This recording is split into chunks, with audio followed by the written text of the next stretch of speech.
All right, we'll start our meeting. This is the December 19th meeting of the Board of Commissioners for South County Fire. We'll start as we always do with the Pledge of Allegiance.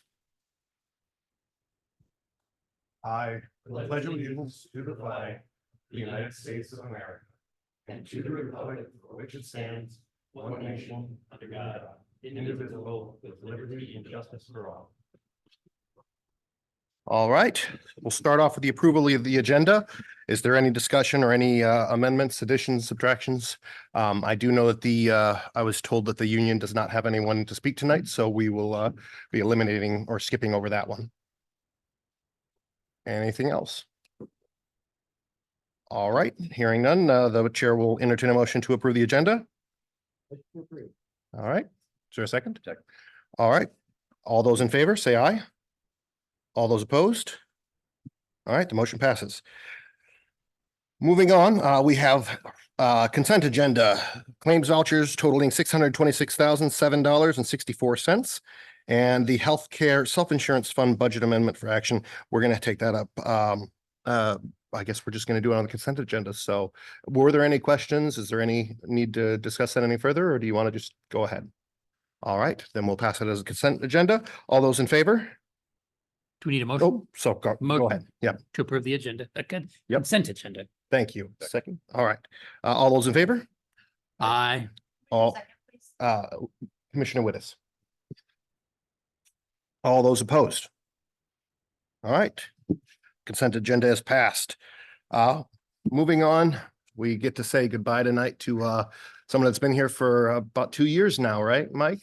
Just after I joined, Mill Creek got brought in, and you've been an invaluable asset to this board. I want to thank you for everything you've done, and on a show of appreciation, we have a little gift for you. Thank you. With a plaque for the wall. There you go. Thank you. With that present.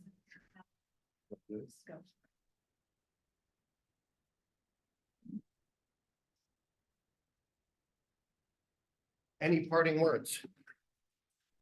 I've got somebody. Can I save them until the commissioner's comments at the end? Of course, we'll do it then. All right, that brings us to public comment. Is there anyone that wishes to make a public comment?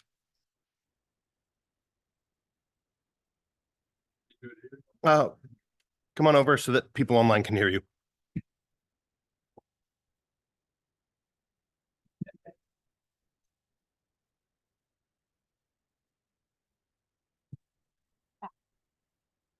Thank you. My name is Willie Russell. I represent the 21st Legislative District, the Cascade Precinct that we're in right now. I'd like to thank, first of all, I'd like to thank the fire department for some of the safety classes that they have for the children. And I'd ask that maybe we incorporate RCW 46-661-250, in which we teach the children about walking on the right side of the road, which is actually facing traffic. Here in our precinct, we have very few sidewalks. We're not privileged enough to have sidewalks here in our district. So we're asking maybe for the fire department to help us train some of the school traffic guards on how to not direct traffic children into bad situations. We've had a couple of kids almost hit right down here on 120th. So we'd ask that you look at some safety classes for the children. Secondly, I'd like to make sure everybody understands that Michael Rowland, Commissioner Michael Rowland, was never elected by anybody in the Cascade Precinct. We didn't even know that he would have been running, or we would have been appealing any appointment of this man. We are putting together a recall petition to remove him from office. This is a very dangerous man to have in office. He's lied in testimony. I brought you last time I was here video of criminal activity that was ignored by police departments that he was involved in. Assault on a 15-year-old child also at a public building, Mukilteo City Hall. It's on video, Mukilteo City Hall video. Police ignored it. He also supported Brett Shafalo I don't know if you remember the name, Shoffalo, maybe. He was a Hamilton elector. That's an insurrectionist, folks. He got fined for trying to take away our votes, we the people. This man does not represent us. So make sure that whatever vote he gives, it's not of the Cascade precinct. He's never been in our precinct. He's never talked to one citizen in our precinct. So he does not represent us. Now, when it comes to the children, I hope that you people understand that children, we have over 700 children hurt every year. Okay, from vehicle accidents. We block cars going down 120th at 84 miles an hour. That's too fast with no sidewalks. We have 3 major schools within 4 blocks of us. Parents are afraid for their children. We're asking you people who are daily out there protecting our community to help us stop some of the speeding along here, and just a simple word out to the sheriff may do something. Evidently, we don't get to vote for our elected representatives at our precinct, so maybe if we ask you to help us, you can get them to slow them down. Thank you for your time.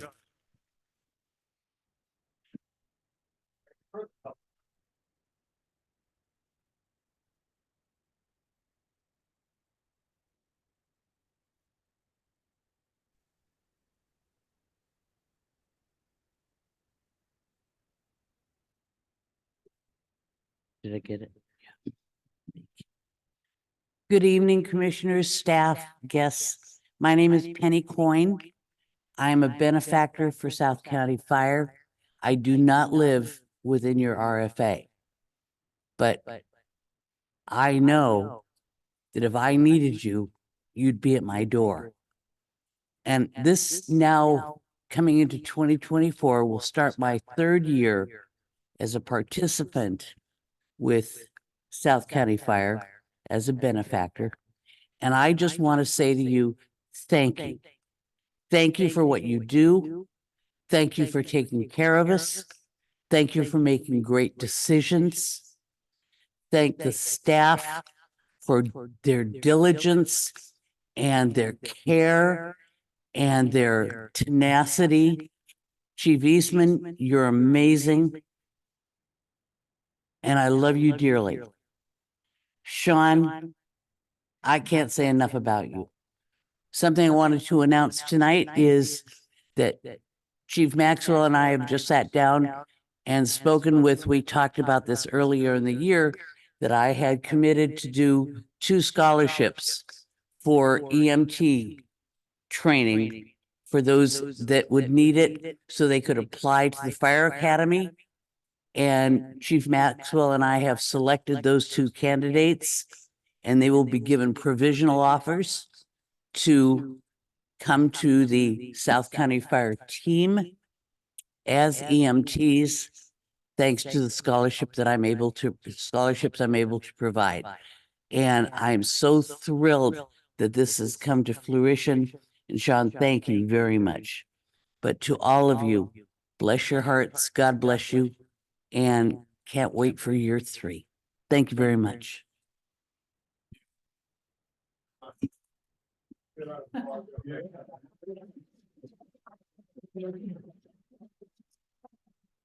All right, is there any further comment here or online? All right, hearing none, public comment is closed. Fire chief's report with Good morning. Good evening, commissioners, staff, and guests. I guess before I go into the formal chief's report, we have 2 individuals that are, I believe you're going to be seated at the beginning of the year, or are you already seated as commissioners? So here are 2 of the new commissioner faces in District 4. One's currently seated, one will be seated in January. And I apologize, I'm horrible with names, sir. So I know we met at the graduation, but I guess I just want to let the board know here are 2 of the 3 commissioners, newly elected commissioners from District 4, and I wanted to acknowledge that they're here tonight and let you guys know. And I apologize, I'm horrible with names. Brian Mills and Craig Erickson. And so I wanted to acknowledge that they're here and hopefully, as a result of the communication we sent back to District 4, I think last month, we'll be in contact with these gentlemen here in the future. So thanks for that. If we go to the slide deck real quick, as you know, last Thursday, and I believe it's class 23-3, if I'm not mistaken, we had 10 recruits graduate from the academy. I will tell you, there's 4 awards provided or given at the end of the academy for excellence. And our recruits took 3 of the 4 home. And so I'm proud of the group. They'll start moving back to the company, I want to say around the 14th of February. They have a couple things they do with EMS before they go, and with the holiday break, they'll be actively in the street right around the 14th, plus or minus a day in February. Next slide, please. We also had a fire. I got to look at the. This was on the Saturday, the 16th. It was about 2:00 in the morning. Ardent Hills Apartments in Mill Creek. Our first arriving units were from Station 76, and they already had flames extending up both sides of a 2-story, up the side of the 2-story building. Crews, and you hear this from us often, made a quick attack, kept the fire from spreading through the entire building. And with assistance from both Snohomish Regional and Everett, they made pretty short work of the fire. We did have 1 resident who was injured. They transported to Harborview.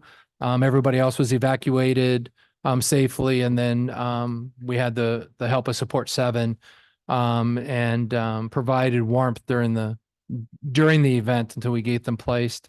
Estimated total fire loss was about $850,000.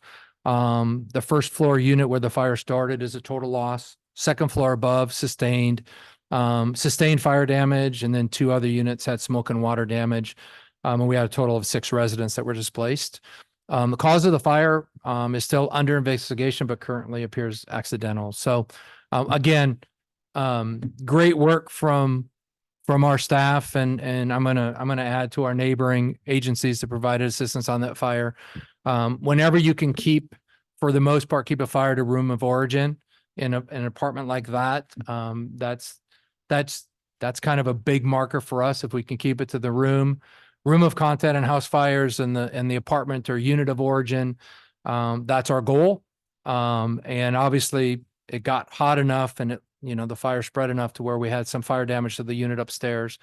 And we had no injuries from the fire service side on that fire. So, the last thing I'd like to bring forward is Chief Isotelo and HR, and I'm forget her name, that helped Jason from your division that did interviews for the volunteers.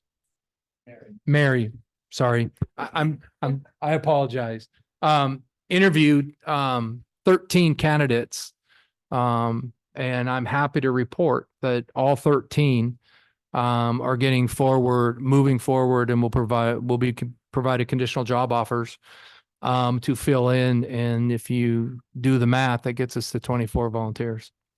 And I can tell you, in my conversation yesterday afternoon with Chief Isotelo, he was all smiles. And the quality of the candidates, and they range. You got some young folks, and we got some career professionals that are older, and a good cross section. We've got folks that want to be in the fire service and want to make a career of it. We've got some folks that are interested in the fire service and using this as see if it's a fit for them. And we've got some older professionals that want to give back, have some history in their background of doing volunteer work, some volunteer firefighter work, some fire corps volunteer work. And so I'm excited to report that if the rest of the process goes through, we'll have 13 more volunteers onboarded, which, I'm happy to say, I think that puts us at 24. And so I'm proud of the work that HR has done. We'll get you introduced to them as soon as we get them onboarded. I don't know if conditional job offers have gone out yet. But I'm happy to report that, we got 13 more that we're going to make offers to, and I don't suspect any of them. To Penny's EMT scholarship or Oh, yeah, I didn't, yes, I'll add that if you didn't hear the recipients of the scholarship to go to EMT school from Miss Coyne are two of our volunteers, so you guys know. So, and like I said, they have a range of backgrounds. Some are EMTs. I want to say Jason told me there was 4 that are current EMTs. So, I'm excited. I think it's a good cross section of folks, and I'm excited to get, the volunteer support group to its staffing of 24. And like we talked about last time, or I guess we talked about during the budget, I don't think we're going to stop. I think, anticipation of folks that, and Jason told me this, he said some of these candidates aren't going to sit long, because they're going to go test, and we're going to lose them as a result of getting career jobs, which is okay. And so I don't foresee us not stopping recruiting, because we know, just by the nature and the folks we bring in, and hopefully where we go with this, it's anticipated that we are going to lose folks, especially those that, rise to the top for, if they want a career department, we're going to help them get career jobs, whether it's with us, or it's with neighboring agencies, and get to use them from a different perspective. So, that's all I have, unless the board has any questions.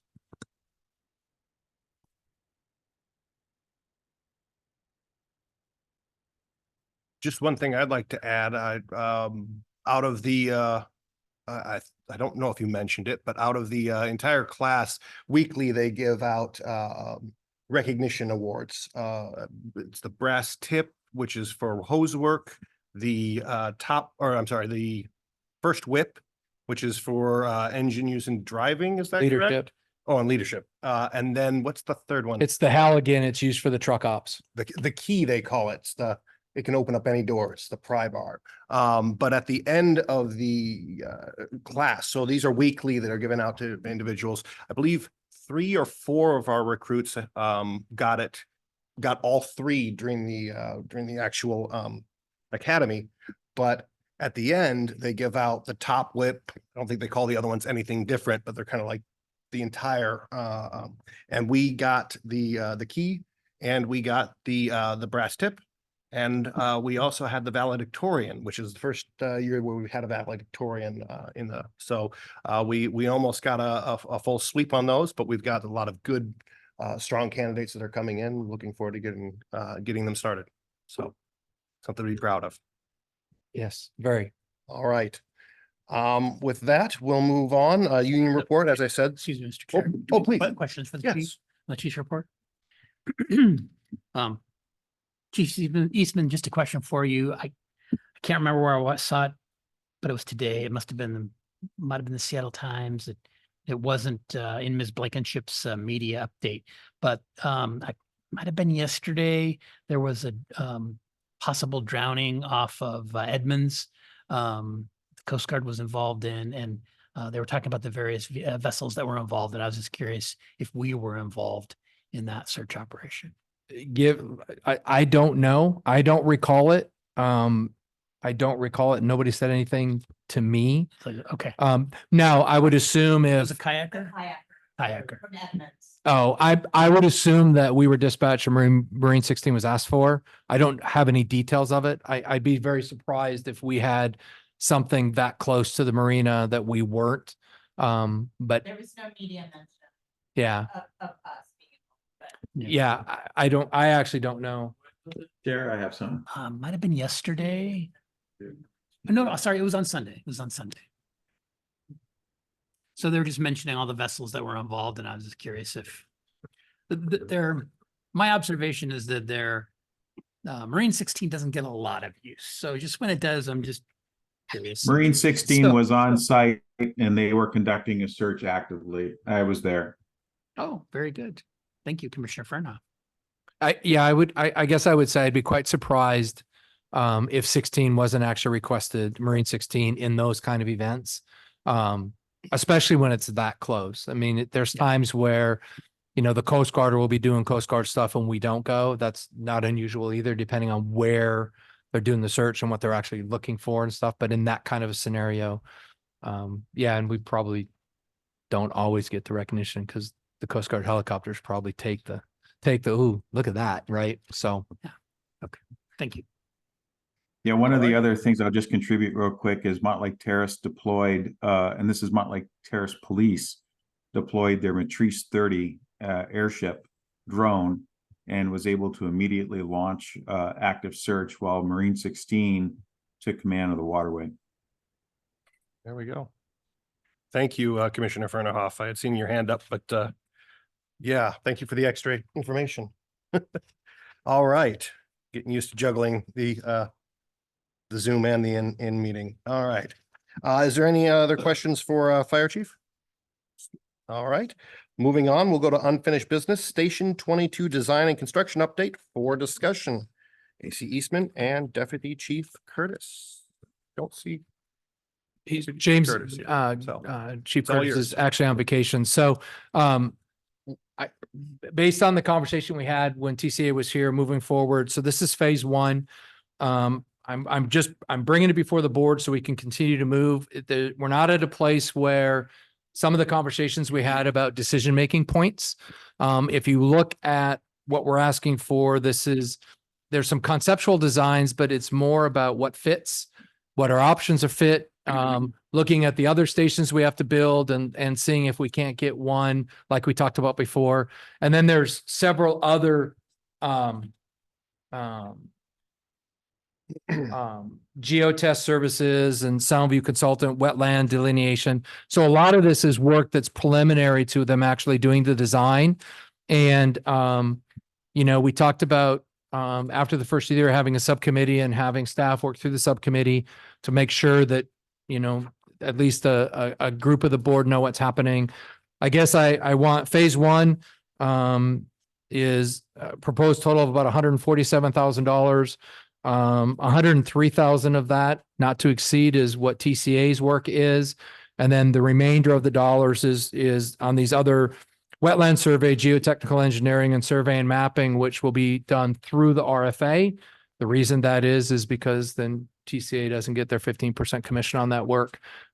We have worked through Shane Jensen and these three companies are on the Small Works roster or whatever he does to do that work. And so I guess I'd like just a head nod from the board that we can move forward on these pieces with Station 22 and continue to move to keep the ball rolling. And then, once we get this phase done, and there may be portions of this phase specifically in conceptual design after the first of the year when we have the subcommittee set up, I'm sure there'll be some conversations that we have as we finish up phase one and then move into phase two and then phase three. So I just want to let the board, I wasn't sure if I needed to come back and say, please give me a vote yes to do it or notification. So I guess I'm asking for the authority to move forward and continue the process. And what you have in front of you is the dollars and cents for this part of the phase, and the not to exceed part is TCA.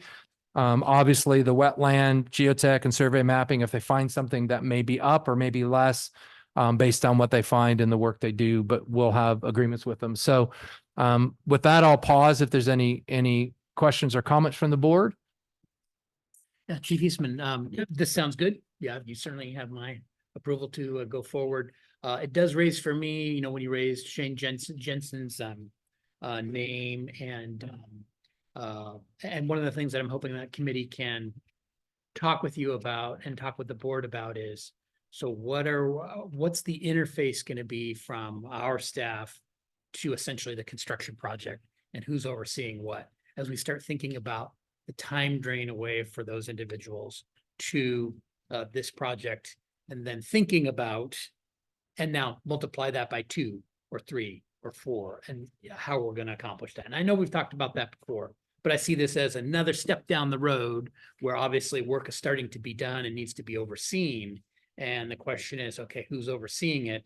And then what percentage of their job does it take to do that? That they're like either working nights to get done or is being offloaded to somebody else. And just thinking about the time impact of that as this project starts to ramp up. And then, like I said, multiply by 2 or 3 or 4 in future years. Thanks. Yep. All right, any further discussion? All right, seeing none, so you don't need any official thing. I don't believe I need any official move. Okay. I think I got consensus of board to move forward and staff will continue to move forward. So thank you very much. Yep, I have just one question, and that is, there was I don't know if it's interstate, but there's a pipeline that goes through that property, correct? Is that covered in just the surveying and mapping? Is there anything more to do with that, or is it just knowing where it's at for the construction? No, we actually know where it's at. We've got pretty detailed Okay. and obviously when they do the survey and mapping, they will tie in with Williams, the pipeline. And so we know where all that is in depth, but we already do know where that is. Because we needed to know where that was to determine whether we could fit a fire station on the property to begin with. So they'll have to work with them and delineate all that in the survey stuff, along with all the other stuff. So there'll be more detail with it. But we do have a really good idea of where it already runs. They'll just do these cool little maps so everybody knows where it is. And as they do construction work, if there's restrictions on what we can drive over it during construction, all those other pieces, that all be laid out. So we don't inadvertently do things, but that pipeline is so deep, so everybody knows. So I hope that answered your question. Yep, Kind of that's fine. danced a little bit. All right, moving on. Next agenda item is the City of Edmonds communication and this is for action. Take it away, Chief Eastman. So page 73 of your packet is where we start. Sorry, I got to get there.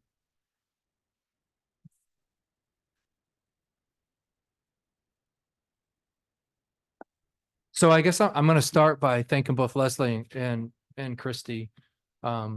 They've done the majority of the work and the conversations go on with that. And I know it was Leslie's on vacation.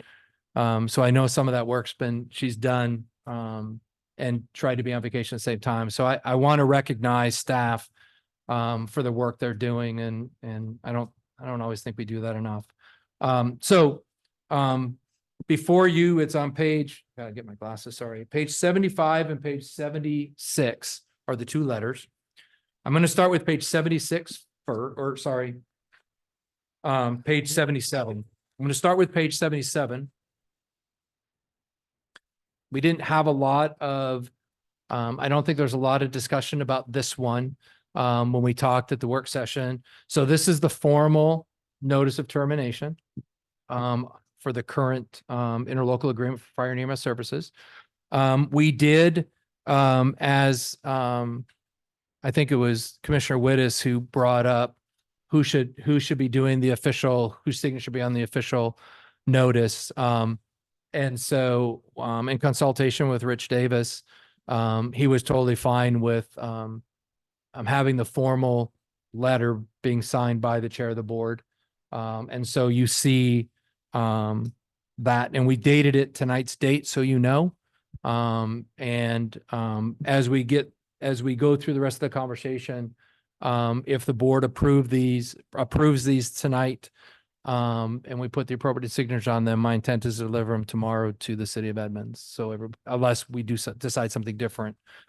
So is there any questions or comments on the official legal termination notice to Edmonds? And with that, I'll pause.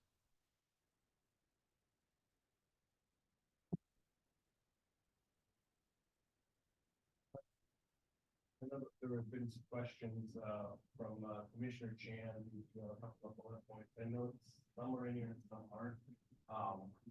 My understanding, we're going to have further letters that go across, and then this is just the first kind of hey, how are you? Yeah. Whoever's talking, I they don't have their mic on or something. I'm so sorry. that as we go along, we're going to expound upon, what the path forward is, what they gain through annexation versus all of that, but to avoid cluttering it, I think the decision you guys made was just to stick with closely with what we had last Yeah. time, but it looks like it's got a little bit more. Yeah, so we'll talk about that in the second letter, because I think there is a rationale that you should know that staff was looking at as we go, and we'll dive into that if it's okay with you. If everybody's okay with the official notice, then I'll move to the next letter, which is on page 75. We did see the letter that, or Mr. the Chair. email, sorry. Excuse me, Mr. Eastman, may I speak? Yes, please. Does this have all the legal citations that are required, like per clause such and such and so and so? Does that have to be in there? To be an official letter? So in the official notice, determination notice, that's how legal actually wrote it. But it doesn't have to say per clause 7.7C or something like that. Okay. No, according, Just hitting me. nope, according to, I mean, we had Richard and Matt Paxton from their office write it, and be very, I'm going to say legalese for a better term. So this is how they said to write it. So to answer your question, we're good with it based on legal writing it for us. The 75 and 76, which is I'm going to call it the cover letter, is, if you remember, when we started talking to Mill Creek and we're on the path to talk with the city of Briar and the city of Montlake Terrace to annex in, the board working with Leslie and staff, Leslie was a 5 or 6 specific talking points about why we as an organization supported annexation, right? And if you look at those bullet points and you look at the letter that Leslie and Chrissy drafted, it follows along those lines for consistency purpose. We didn't talk about that when we talked about it last week. The one thing that Commissioner Chan brought up in his correspondence was the fact that they get to elect electeds and be part of the political process in those pieces. We didn't put that in this one, but it is in the talking points. And like Commissioner Rowland talked about, this is, we could have made this letter 6 pages. We were really trying to keep it to 1 page, and hit the high level, make this about the citizens that we currently serve in the city of Edmonds. And with that lens, right, and obviously it's to the mayor and to the council also, but it's to the people we actually provide service for, and let them know here's why you deserve appropriate service levels. This is about providing you service. There is fair and equitability parts in it. There is the whole discrepancy and parity in levy rates and those pieces.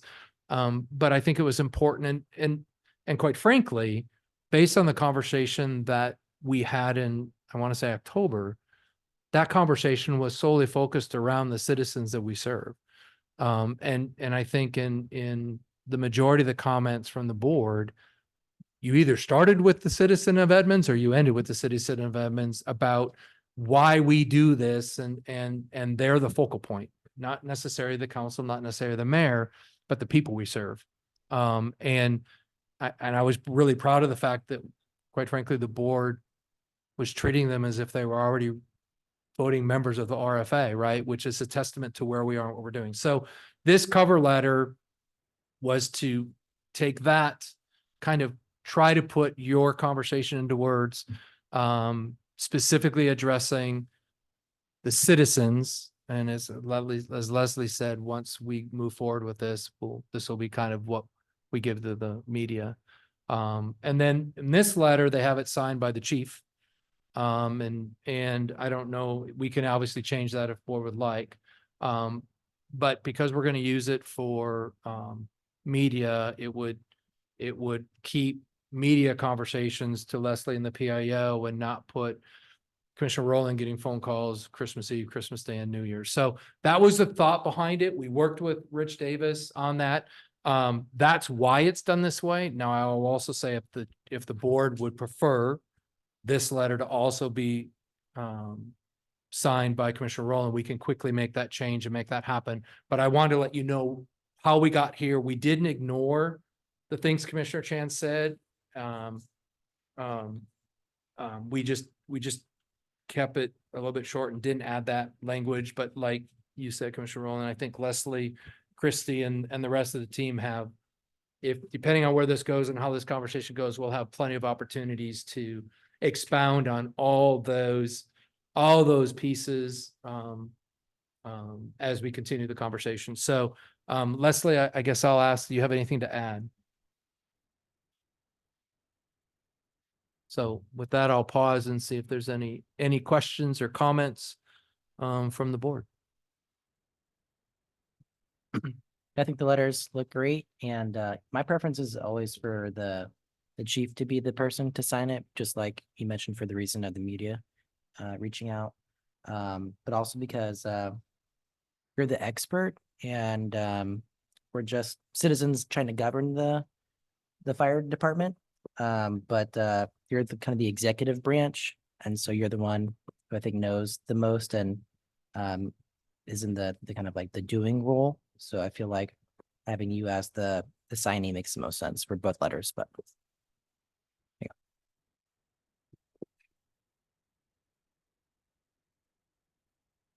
Chief, I like both letters. They look good. Good work.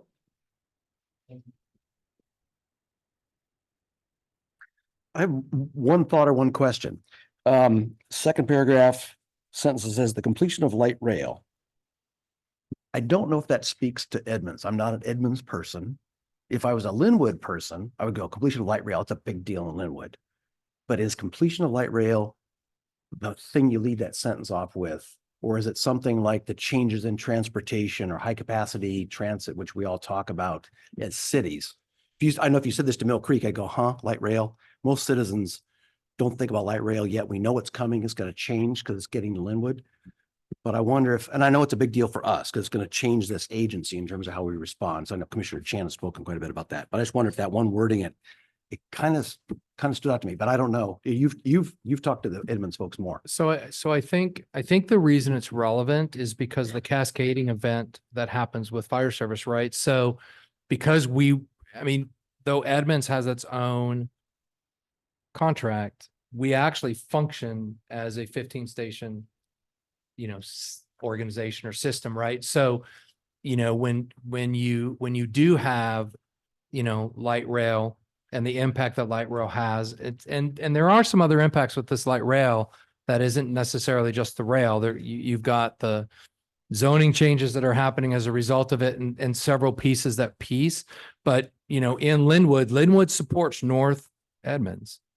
And if Linwood gets busier because of light rail, we have challenges protecting North Edmonds when things get really busy and as we continue call demand. So there is an impact based on how the system's working. And as we talk to them and how we have talked to them, it's, we did this when we did remedial measures with them is you have 3 stations, but when you have a structure fire, you bring 8 stations worth of resources in the city of Edmonds. Well, if 15 and 14 are doing work because light rail's here, we now are bringing a station from further north, delaying response times and stuff. So I think in that context, it's relevant because they're part of a bigger community than what they sometimes think. So I think in that context and the way we've discussed it with them, over in the past, I think it's relevant based on those conversations that we've had with them. That's how I would respond to that. I'm going to play it one time more and then I'll give up.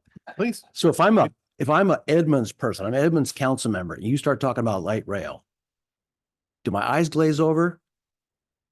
If you talk to me about higher density, vertical growth, increased traffic, and the impact of high capacity transit on our area, I go like, oh yeah, that makes sense.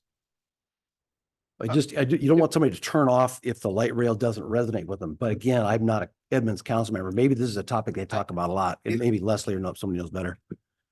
Go ahead.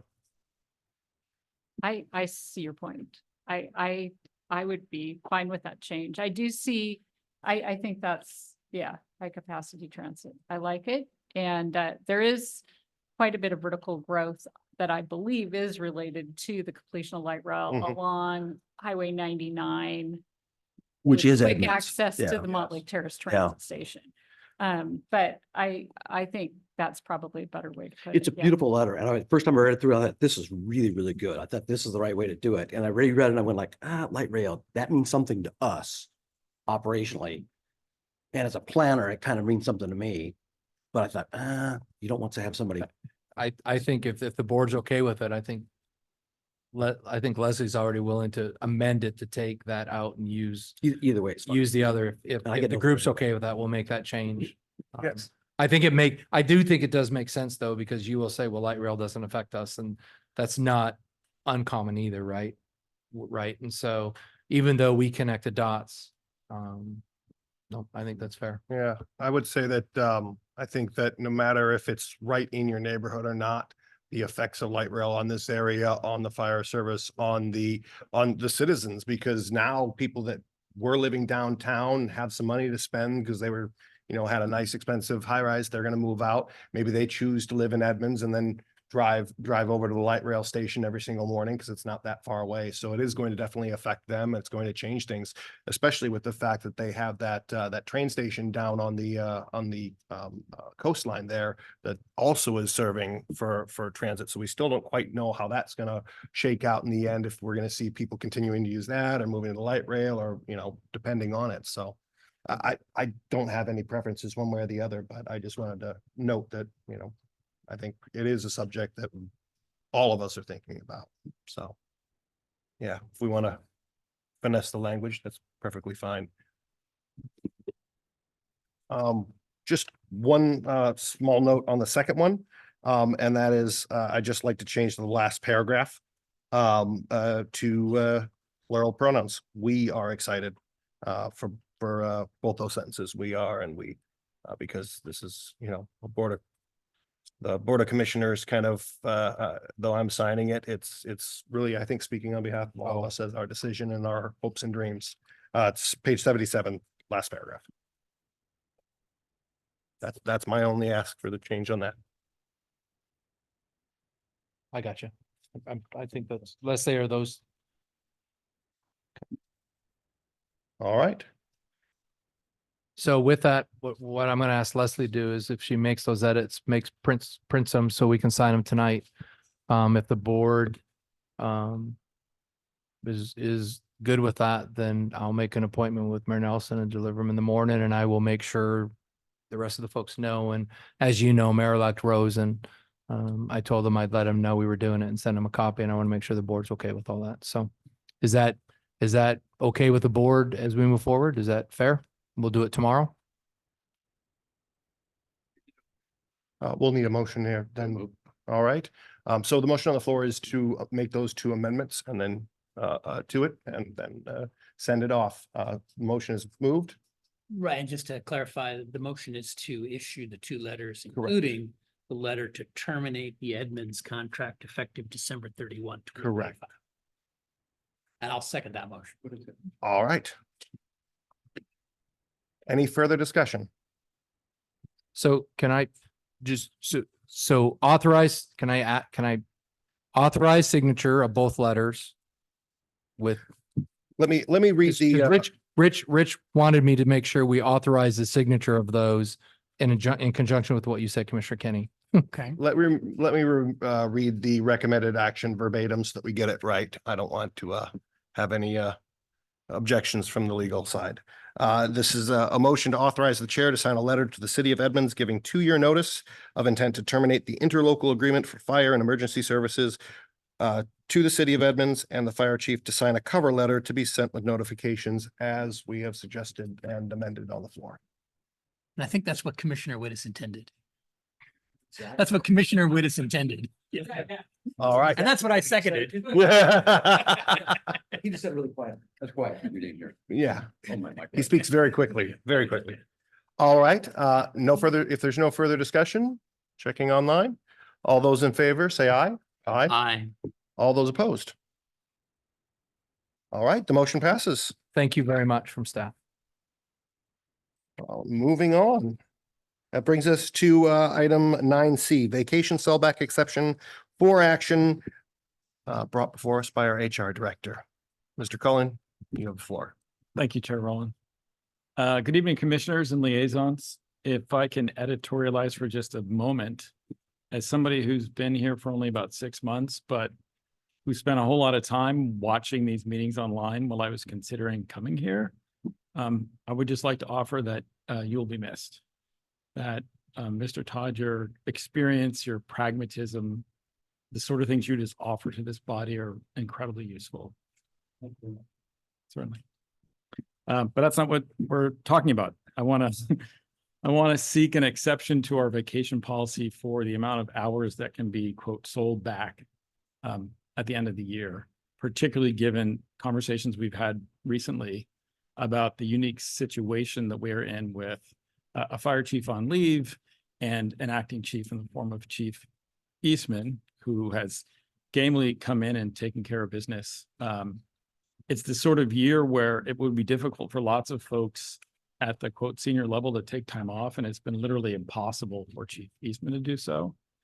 As a result, and I think we discussed this a bit previously, I've identified we have essentially a structural problem with regard to the amounts of hours that can be accumulated, accrued, and carried over from year to year when you compare 3 different sets of circumstances, the 2 different contracts that we have and the policy that we have for folks who are non-contract, who are admin. The challenge being that it's a step down in terms of the total number of hours that can be accrued and carried over. So if you're uniformed as you promote, you keep running into sort of brick walls in terms of the amount of hours that you can carry over, which can result in someone having essentially a loss of a benefit. It's particularly acute in a sense with regard to Chief Eastman this year because of this duty that he's taken on. So this evening, I'm seeking the approval for us to make an exception to the amount of hours that he could sell back so that he doesn't lose any by virtue of the fact that he's taken the yeoman's duty of being acting chief. I do have some thoughts about how to fix the structural issue because that's what we need to get to ultimately, but I don't bring that forth this evening. I'm just hoping to get that one exception. And I'll take whatever questions you have. Liaison Hoffman. I just want to say that I appreciate the fact that Assistant Chief Eastman has sacrificed his personal time for his job, and I hope that the board sees fit to approve this. All right. Any further questions, comments? Seeing none online, the motion that is recommended here is a motion to approve to allow an exception to the 80-hour limit for annual vacation setback such that Chief Eastman is approved to sell back 65 additional hours, a total of 145 hours at the close of 2023. Well, so moved. All right. It has been moved and I heard a second online. That'd be me, second. Any further discussion? Hearing none, all those in favor say aye. Aye. All those opposed? Aye. All right, the ayes have it. Thank you.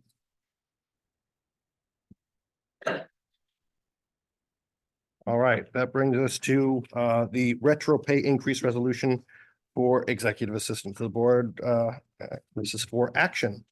So this is agenda item 9D on page 83. I know that we're in the middle of doing performance reviews. It doesn't look like we're going to get through them by the end of the year, but we're going to do much better than we did last year, I think, this time, and try to get it done here in January.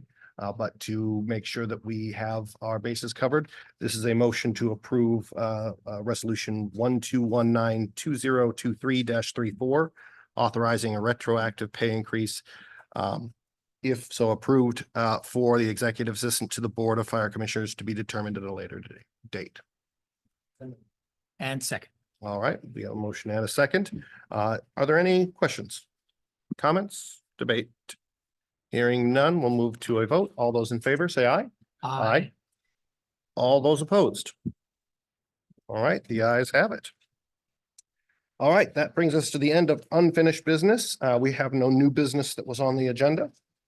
So we will move on to committee updates. David Chan is not here this evening, so We won't have, do we have any update in the stat? I didn't I see don't an believe email I on have finance. finance. All right. And then intergovernmental, Michael Fernohoff, Commissioner Fernohoff. Don't believe we No met. updates. I think you've covered the letter to Edmonds at this point, and no other updates available at this time. Thank you. All right. Moving on to commissioner comments. Commissioner Kenny. Thank you, Mr. Chair. This is our last meeting of the year. So I want to thank all of our employees, all of our constituents, all of the people that we serve, and everybody in particular that works with the board for good work throughout the year here in 2023. We started off with a very challenging economic environment, which has improved a little bit here as towards the end of the year, which is helpful for 2024. 2023 also had a huge milestone event, or events, I should say, plural, of the cities of Briar and Mount Lake Terrace annexing in and joining South County Fire, which is something that the Board of Fire Commissioners here and our senior staff have been pursuing for decades. So truly a monumental year in that regard. Mill Creek, of course, showed the way the year before, but here in 2023, that was a significant milestone for 2023. So we end the year on a hopeful note, looking into 2024.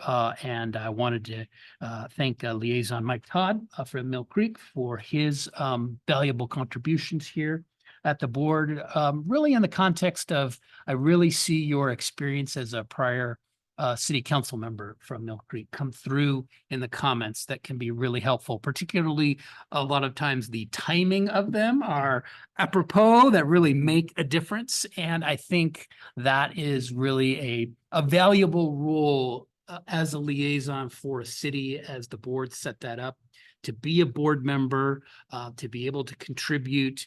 Having that voice in the room, including an executive session, is a real benefit to the cities that have joined South County Fire, and you have executed that in a really helpful way, I think, to South County Fire, that has made us better over the last year and a half that you've been contributing. So I appreciate all the time that you have spent coming to these meetings. And as you know, sometimes these meetings run late, but you've been, a game participant in sticking with us and providing good advice even late into the evening sometimes. So I just appreciate your willingness to do all the work that you do for Mill Creek, and then yet come here on Tuesday nights and provide service here. So just thank you for your time and contribution here at South County Fire.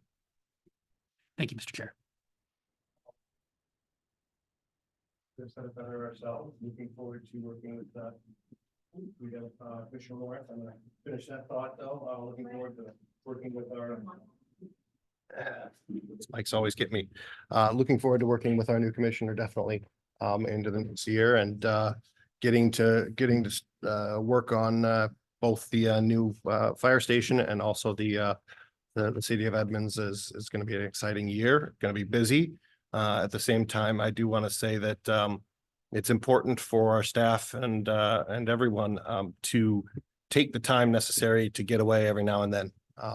We've got the ability to roll over vacation when we need to, but mental health and just being able to disconnect for a week and come back refreshed. Sometimes I know I'm very guilty of this in my career, of not taking nearly enough time, going years without taking vacation. Something I want to do better on, and hopefully we can do better on here so that we can keep you guys running in tip-top shape. And also on that, if we've got an organization where people can't afford to take off the time that they need to spend with family and do otherwise, then we need to figure out what we need to do as an organization to give us the flexibility, whether it means, additional staff, whether it means cross training or whatever the case may be. We need to make sure that we're keeping our eyes on the ball and not asking too much of those that work here. So something to think about, something to kind of take a look at and analyze into our next year and make sure that we're doing well on. With that said, we have Commissioner Lawrence. Yeah, I would second all the words that Jim used. I feel wholeheartedly that we've been helped by Liaison Todd there tremendously. So I'm sorry to see you go. Thanks. And did you have a I've got prepared 85 statement? pages of prepared statement here. Oh, See I've if I can got, be eloquent. do we have the music queued up to the slowly parting- play them off? the excellent, yeah, play me off. You have the floor, sir. Yeah, thank you. I'd really like As to long say as I've you- enjoyed my time getting to know this agency, getting to know the staff, getting to know the commissioners. It's been educational and fun to do, as although as Commissioner Kennedy pointed out, it's been on top of a city council job and city staff job. So I appreciate that you guys appreciate the time I've been able to be here, and I apologize for the times I wasn't able to be here. This is kind of another milestone, a long journey that started, I guess, more than 13 years ago. I remember getting together in this room and other rooms with the 2 fire districts and all the cities and towns in South County to talk about, did it make sense to have us all to work together? And we spent, I think, a couple of years. And at that time, I met Chief Eastman, and at that time, Chief Wittes and Mr. Kenny and Mr. Chan and a bunch of other folks, and really had a great time looking at the whole business of fire as it affected our citizens throughout South County, both from the city and the fire district standpoint. Met a lot of good people, both staff and electeds. Got a chance to work on the operations committee. One of my good colleagues at City Mill Creek Council worked on the finance committee. We talked a lot, and I also got a chance to work on the governance and outreach communication committee. Ultimately, many in Mill Creek wondered why we were at the table, because we had a really good contract at that time. It was based on an incremental price model where we paid the extra cost for serving Mill Creek to, at that district, at that time, Fire District 7. So it was a great deal. And everybody said, why are you guys here? When we look at the numbers, just shut up and be happy with what you have. But we knew the time would come that it was time to take a different look at it. So it helped us really understand what was going on, understand the issues, and get to know a lot of good people. So here we are 13 years later. I'm glad I was involved, and I guess I'm sad I was involved, because I was the guy that got tapped to Mill Creek when it came time to talk annexation. Hey, Mike, you've been around a long time. You know what's going on. All the rest of everybody else was new. So it was a kind of a, like I said, a long journey, and I got a chance to get reacquainted with Chief Eastman a lot in the process. Thinking back at the time, I remember talking about some innovative ideas that I think came through maybe in a different form, but we talked about peak period staffing. I remember talking to Chief Wittes about that at the time, about how do we deal with Friday night fights and Saturday mornings not being so busy and things like that. Talking about looking at the root cause. And I think some of those things about how do we get rid of our frequent flyers. And I think that turned into some of the stuff that Sean Maxwell has done so well with community paramedic program. Maybe those ideas weren't in our minds when we were talking about that stuff 13 years ago, but I think that core issue is there. And I think you guys have done some wonderful things to implement those. Ultimately, Fire District 1 in Linwood kind of moved forward, and the rest of us kind of stepped back for various reasons. And we weren't very involved at that time, like I already said, but it really set the stage for what's going on today in this wonderful agency. Mill Creek eventually got to the point where our contract expired, as these folks did. And so it was an opportunity for us to look at a different way to do things. I guess in my time here on the board, I felt like I've tried to help not only represent what Mill Creek expected, and also what the citizens were going to look for in a situation where there was no cheap option, but what was the best option. I've also looked at how to build relationships with the new chief, new to us, the new chief, the new firefighters, the new programs, the new geography, the new station. All those things were new to Mill Creek. This was not a case of going from a contract to an annexation. It was all new for Mill Creek. So there's a lot of things that we had to learn along the way. And I enjoyed participating in that process and helping us get acquainted from both sides. I've also tried to bring a lot of my own elected and appointed board and council experience to this Board of Fire Commissioners as you performed your governance and fiduciary duties. And sometimes that came as suggestions on processes. Sometimes it was ideas on governance basics as it related to that non-voting board position. We try to you guys had it in the annexation paperwork. We kind of tweaked that. And I feel good we're passing that on to these two individuals to move forward. Hopefully that model is going to serve them well, serve them and their cities well. And there's also probably some times you heard me get a little bit pointed and say, it's time to get to the point. Let's look at the logic. Let's make a decision to move on, particularly late at night. There were some times, but I feel maybe I brought that there, and hope I wasn't too forceful, but I felt sometimes that was we got to get on with business here. And I think that's an important lesson for us all to learn. I guess on my way out, I've already got the plaque, so I can offer some words to the wise. And I apologize if the old guy gets a little bit, taps in my experience and give you some advice that maybe you don't want to hear, but maybe you do want to hear. And at least encourage you to think about it. Fundamentally, remember why you're here. and why this fire and EMS organization exists. What's your mission? You got to really think about the people that you're serving. Listen to the citizens, listen to the businesses, listen to the partners, and what their needs and wants are. And you got to satisfy their needs, but sometimes the wants are desires, and you got to figure out how to sort those out. In all of this, think about why do they need your services and what factors are really important to them. It's probably response time, it's quality service delivery, but it comes at a reasonable cost. And we can't do everything. We can't do the gold-plated stuff. And so that's the tough fiduciary duty of a board, I think, is to balance that between the needs and the wants and what we can afford and what's good value to everybody. I encourage you to listen, to worry less about how you do it, how this agency does it. You hire a chief, he hires good staff. They're the experts. You got to listen to them. We ask the questions that maybe some citizens would ask to make sure they get what they're expecting, both quality and value. But we got to keep focused on what the customer wants, the why and the what, and let the how be done by the staff. Stay out of the weeds, stay out of the operational details. I'll tell you, in my city council job, moving to city staff job, I can see it both ways. And I'm misbehaving on both sides probably, but I misbehaved as a council member.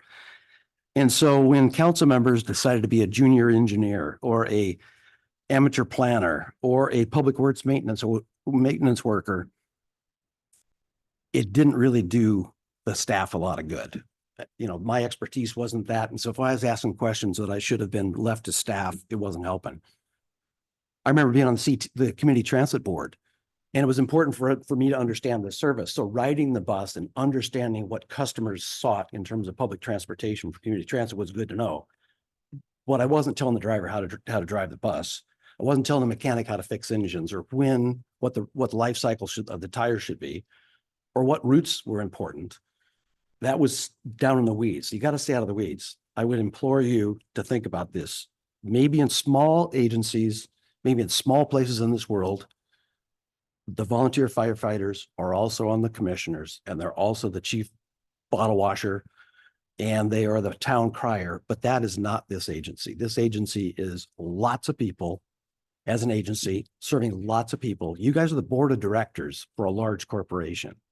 So you need to act like a board of directors. The board of directors sets policy, they set the budget, they ask good questions, but they stay out of the weeds. So I implore you to think about that. Focus on what you can uniquely do. What are the things that you can do as electeds or as chairman and members of the board? And I would think it's things like make informed decisions on the mission, the budget, high-level policy, but resist trying to do staff's jobs.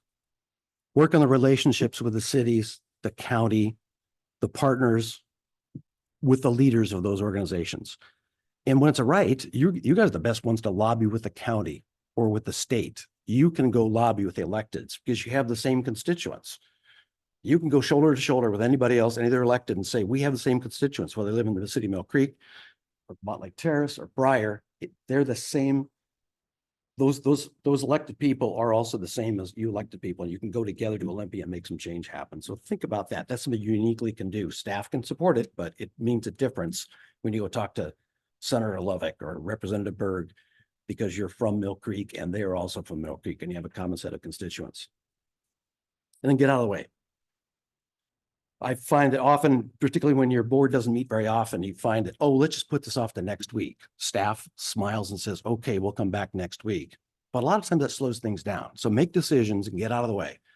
Or set it up so that if you do this, then you can go ahead, but don't make them operate at your pace, because you guys are part-time, meeting 3 times a month, making decisions twice a month, and they're working 40 hours a week or more trying to get projects done. Particularly as you take on projects, think about how you can get out of the way.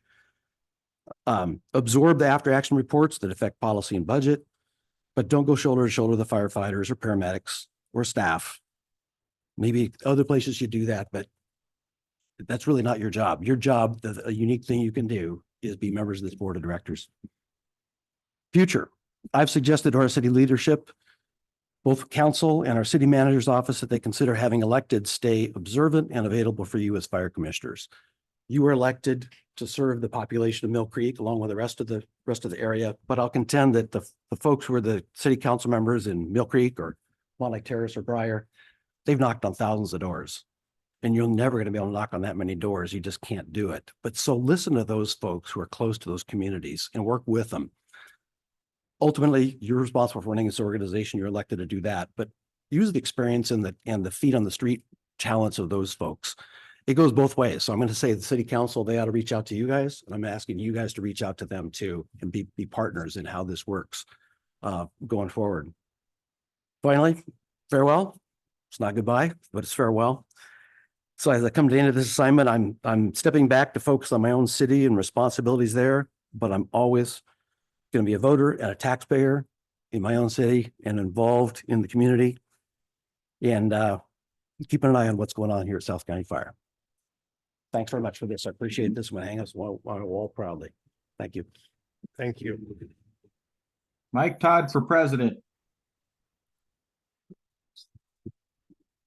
Commissioner Lawrence, you have your hand up. Yeah, Liaison Todd, it looks like you wrote all that down, right? It's notes that only I can read. Notes that only I can read.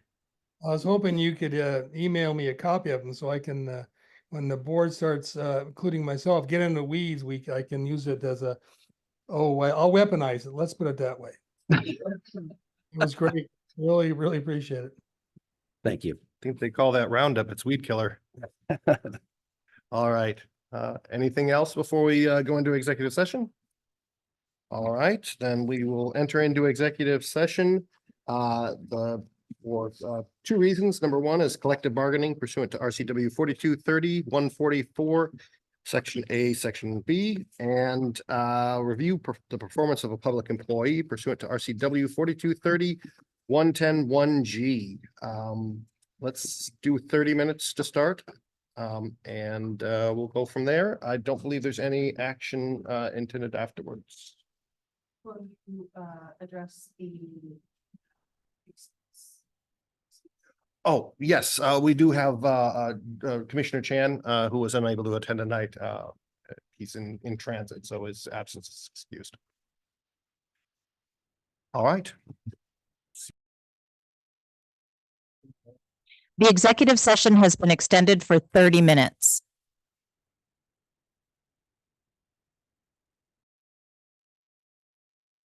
The executive session has been extended by 15 minutes.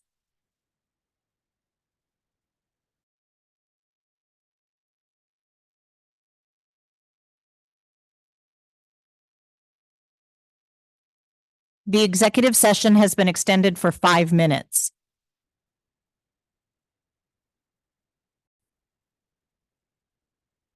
The executive session has been extended for 10 minutes.